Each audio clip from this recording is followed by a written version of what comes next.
Thanks so much, Aldrin. Let's go straight into our discussion this morning. And Royal AM will again have to reassess their options after their latest appeal was dismissed. Now, the club previously applied to the Court for Arbitration for Sports to overturn a 3-transfer window ban, which came into effect in January this year, asking for the ban to instead be lifted. The application was, however, dismissed by CAS, closing yet another avenue for the KZN side, as they are still unable to sign players and have been ejected from the Diski Challenge. So what does this effectively mean for Royal AM, and are there other avenues that they can follow? Well, sports law expert Lesedi Mphahlele joins me now in studio to shed a bit more light on this. Thank you so much for joining us, Lesedi, and making time for us on the AM report. Good place to start, perhaps, is it's been an ongoing matter. To refresh why it is that it went to CAS in the first place. Good morning, Andy, and to all the viewers out there. I think to do this conversation justice, it's pertinent that we start with the genesis of this matter. The facts are that Royal AM signed Samir Nokovic for 2 years, and he failed to report to duty due to him being injured. And, well, at least that's his version. He was injured and he was on sick leave. And then Royal AM summarily terminated his contract, citing the fact that he failed to report to duty. The matter was then referred to the PSL DRC. The DRC is a dispute resolution chamber. Yep. The PSL DRC then heard the matter, and they found against Royal AM and found that, in fact, he should be compensated, including unpaid salaries. Royal AM failed to adhere to that order of the PSL DRC. After which, then Nokovic himself referred this matter to FIFA, and FIFA upheld the decision of the DRC, maintaining that the decision of the DRC was, in fact, the correct one. Royal AM tried to appeal that, and they lost. The FIFA still maintained this ruling. And this is where now Royal AM headed to CAS, which is the Court of Arbitration in Sport. And we know now, a few days ago, CAS, in fact, ruled again against Royal AM, meaning that the ban remains imposed, and they further went ahead and said that he should be compensated, I think a figure around 12 million rand. Yeah. So that's where I actually want us to then take this forward in terms of what this means now. Many would know that CAS is, the final arbiter when it comes to such sport matters, but the question is, are there other options or avenues available for Royal AM? What does this mean for them? Because they're still unable to sign players. They still cannot, continue participating, which has impacted their Diski Challenge team. And it does seem like they're still not willing to pay Samir Nokovic. Yeah, it seems so. It seems so. So, look, this is the end of the road. Without being flippant, what Royal AM must do now is just to adhere to the ruling. Pay Nokovic what is due to him. If they do not have the monies as a lump sum, they could always enter into a sort of a settlement agreement and, provide FIFA with that settlement agreement, provided that Nokovic obviously agrees to it, to say they will pay in installments of however many months, and whatever amount that will be. And if they can reach such an agreement, then FIFA obviously will be at liberty to accept that and perhaps uplift the ban.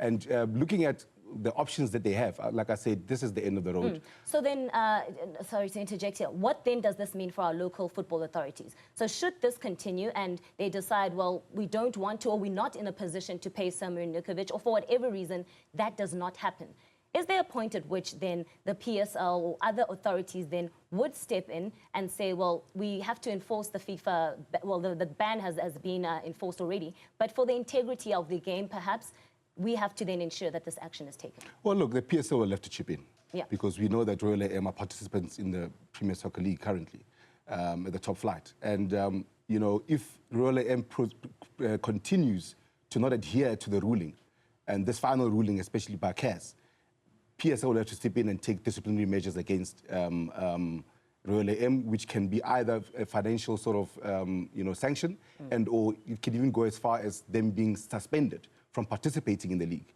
Because at the end of the day, I would go as far as saying them refusing to adhere to these rulings. I mean, first the PSL DRC, then FIFA, and now CAS, is bringing the game of football into disrepute. So PSL will have to chip in, should Royal AM continue to not adhere to the ruling and see how they can sanction them.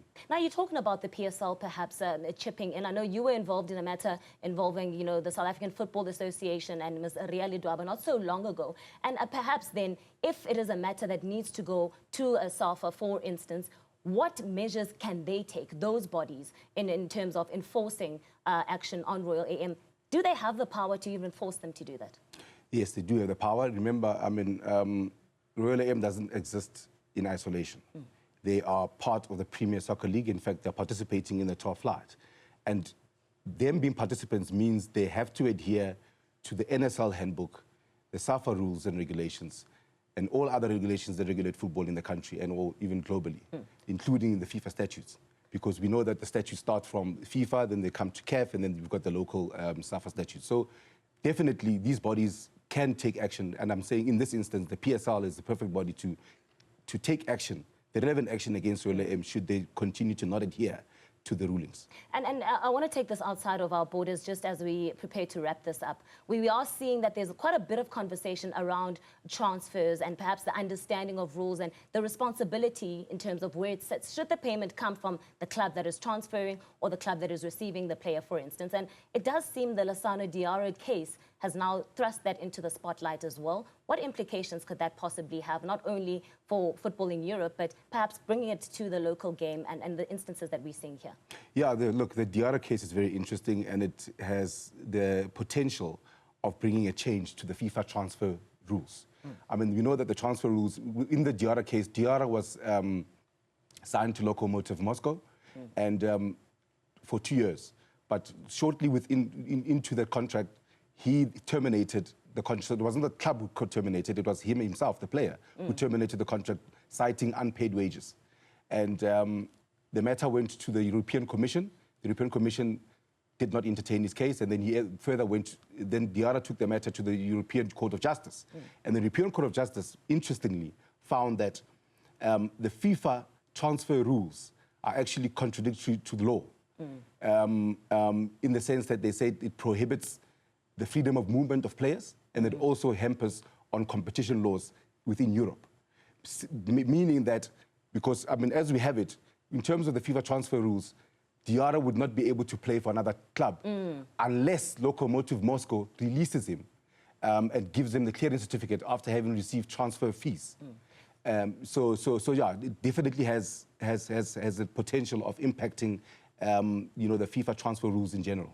And perhaps just to decode that for our viewers, then it would mean that in essence, players would need to get clearance before they're able to move to another team. And should they not get it, then it prohibits the player from moving. So it does seem like a bit of an unfair one on the player as well. But as we wrap things up then, overall, if we're looking at the state of South African football and how such matters are dealt with and the extent to which, you know, there are delays within it, how would you like to see that being expedited?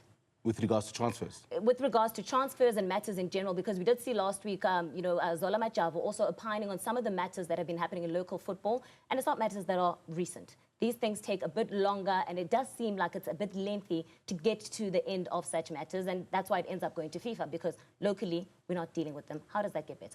Well, look, unfortunately, legal process is a process. Yep. There is no quick fix to legal processes, especially if you have people who are going to exploit the loopholes within the laws. I mean, in this instance, if we go back to the Royal AM matter, for example, this matter has been going on since 2022. And only now, 2 years later, we've got a ruling from CAS.